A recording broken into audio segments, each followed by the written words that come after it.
இன்னும் சற்று நேரத்தில் அதிமுகவின் பொதுக்குழு கூட்டம் கூட இருக்கிறது. சென்னை மாநகரத்தில் இருக்கக்கூடிய தனியார் மண்டபத்தில் அதிமுகவின் பொதுக்குழு கூட்டம் இன்னும் சற்று நேரத்தில் கூட இருக்கிறது. கூடுதல் விவரங்களை வழங்குவதற்காக செய்தியாளர் பிரபாகரன் இணைகிறார். பிரபாகரன், விவரங்கள். அதிமுகவின் பொதுக்குழு மற்றும் செயற்குழு கூட்டம் இன்று இன்னும் சற்று நேரத்தில் அதனுடைய கட்சியுடைய பொதுச் செயலாளர் எடப்பாடி பழனிசாமி தலைமையில் தொடங்க இருக்கின்றது. நாடாளுமன்ற தேர்தல் முடிந்ததன் பின்பாக நடைபெறும் முதல் பொதுக்குழு கூட்டம் என்பதால் இந்த கூட்டம் என்பது ஒரு முக்கியத்துவம் வாய்ந்ததாக பார்க்கப்படுகின்றது. கடந்த தேர்தலில் கிட்டத்தட்ட அனைத்து தொகுதிகளிலுமே வெற்றி வாய்ப்பை இழந்த அதிமுக 7 தொகுதிகளில் டெபாசிட் இழந்தது. எனவே இது குறித்து ஒரு 10 பேர் கொண்ட கள ஆய்வுக்குழுவை எடப்பாடி பழனிசாமி நியமித்திருந்தார். அந்த குழுவுடைய அறிக்கை தாக்கல் செய்யப்பட்டிருக்கின்றது. எனவே இந்த கடந்த நாடாளுமன்ற தேர்தல் அதனுடைய தோல்வி ஆகியவை குறித்து இன்றைய தினம் விவாதிக்கப்படுவதற்கான வாய்ப்பு இருப்பதாக பார்க்கப்படுகிறது. எதிர்க்கட்சியாக இருப்பதால் அடுத்து வரக்கூடிய சட்டமன்ற தேர்தலுக்கு முன்னெடுக்க வேண்டிய நடவடிக்கைகள், தற்பொழுது தேர்தல் கள நிலவரங்கள், கட்சியில் உள்கட்சி தேர்தலை நடத்துவது தொடர்பாக பல்வேறு விஷயங்கள் குறித்து விவாதிக்க இருப்பதால் இன்றைய அதிமுக பொதுக்குழு கூட்டம் என்பது முக்கியத்துவம் வாய்ந்ததாக பார்க்கப்படுகின்றது.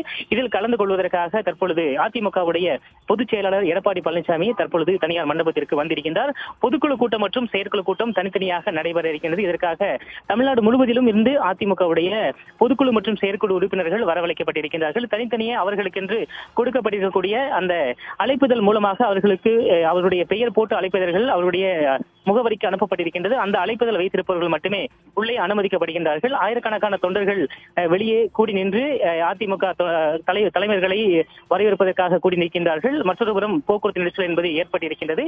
பொதுக்குழு மற்றும் செயற்குழு உறுப்பினர்கள் தாண்டி ஆயிரக்கணக்கான அதிமுக தொண்டர்கள் வருகை தந்திருப்பதால் இந்த சாலை முழுவதுமாக போக்குவரத்து நெரிசலாக காணப்படுகின்றது. தற்பொழுது இந்த பொதுக்குழு கூட்டம் நடைபெறக்கூடிய பகுதிக்கு அனைத்து முக்கிய தலைவர்களும் வந்திருக்கின்றார்கள். அதிமுகவுடைய பொதுச் செயலாளர் எடப்பாடி பழனிசாமி வருகை தந்திருக்கின்றார். இன்னும் சற்று நேரத்தில் பொதுக்குழு கூட்டம் துவங்க இருக்கின்றது. முன்னதாக முதலில் சமீபத்தில் இறந்த இந்த கட்சியுடைய மூத்த தலைவர்கள் மற்றும் தேசிய அளவிலான தலைவர்களுக்கு அஞ்சலி என்பது செலுத்தப்படும். தொடர்ச்சியாக இன்றைய பொதுக்குழு கூட்டத்தில் என்ன மாதிரியான விஷயங்கள் குறித்து விவாதிக்கப்பட வேண்டியிருக்கின்றது, கட்சி சார்ந்து எடுக்கப்பட வேண்டிய நடவடிக்கைகள் மற்றும் முடிவுகள், அதே போல தேர்தல் அடுத்து வர இருக்கக்கூடிய தேர்தல் 15 மாதத்தில் வர இருக்கின்றது. எனவே அதில் பொதுச் செயலாளருக்கு இந்த கூட்டணி மற்றும் அந்த இடஒதுக்கீடு தொடர்பாக இந்த இறுதி முடிவை எடுப்பதற்கான அங்கீகாரத்தை வழங்குவது தொடர்பாகவும் தீர்மானங்கள் நிறைவேற்றப்படலாம் என எதிர்பார்க்கப்படுகிறது.